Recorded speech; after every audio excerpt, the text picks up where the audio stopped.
Vous écoutez Samedi de lire avec l'auteur invité d'Amélie Boivin-Enfield. Lindsay, on est maintenant rendu à la fin de l'émission. Alors, on invite les auditeurs à te suivre sur ton blog. Oui, oui, pourquoi pas. D'ailleurs, je vais commencer à l'alimenter un petit peu. Pas à la même fréquence qu'avant le roman, mais de temps en temps, il va apparaître quelques billets d'humeur ou quelques petites robes, oui. Et je sais que dernièrement, tu en as écrit un sur une robe de mariage.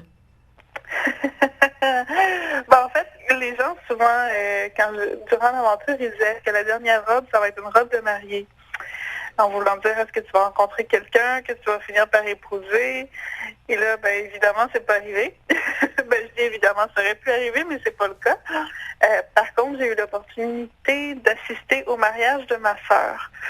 Donc, effectivement, la dernière robe, c'est une robe de mariée, celle de ma sœur, où je raconte les péripéties un petit peu de la demoiselle d'honneur que j'étais. Donc, j'espère que les gens vont apprécier ce billet-là aussi. Je pense qu'il y en a qui l'ont beaucoup ri, y compris ma sœur. Oui, c'est très, très drôle. Moi, je l'ai lu et j'ai vraiment beaucoup apprécié. On ne donnera pas le punch, il faut que les gens le lire sur ton blog. Est-ce que tu peux donner l'adresse du blog? Oui, c'est Les Petites Robes.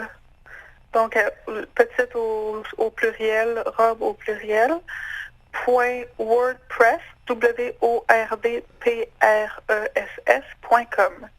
Et est-ce qu'il y a des nouveaux projets qui s'en viennent pour toi, Lindsay? Je voudrais pas casser d'autres punch, mais pour l'instant, dans ma vie professionnelle, ça bouge beaucoup. J'aimerais me consacrer un petit peu à ça. Par contre, c'est pas exclu qu'il y ait d'autres projets au courant de l'année. Et est-ce qu'un retour en politique, éventuellement, c'est quelque chose qui est dans tes plans dans le long terme? À court et moyen terme, je ne penserais pas. À long terme, je l'exclus pas. Il faut quand même dire que j'apprécie le fait de revenir chez moi tôt le soir désormais et de ne pas travailler les fins de semaine. Je trouve que c'est quelque chose de bien. Je découvre et savoure ça ces temps-ci. Par contre, à long terme, je me doute bien que l'envie va peut-être me reprendre.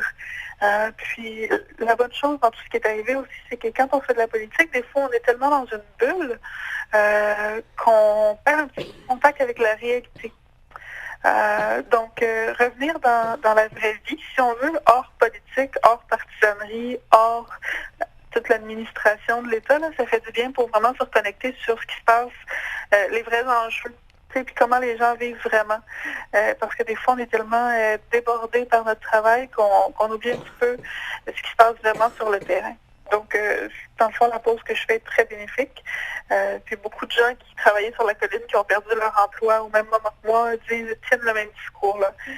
Ça fait du bien, puis des fois, c'est pour mieux revenir. Et est-ce qu'on aura la chance de te voir cette année dans les salons du livre? Oui, je serai au Salon du livre de Gatineau à la fin février. J'ai vraiment très hâte. Gatineau, c'est une ville qui est magnifique. Et je retournerai à Québec. Je retournerai sur la colline le temps du Salon du livre de Québec à la fin avril. Alors, Lindsay, on rappelle le nom de ton tout premier roman, 21 robes, toutes les robes ont une histoire. Merci, Lindsay, d'avoir pris le temps de venir à Samedi de lire. Merci à toi. Merci beaucoup. Merci à vous à la maison. Bonne semaine à la semaine prochaine et on vous rappelle que tous les détails de l'émission sont sur le site de samedidelire.com.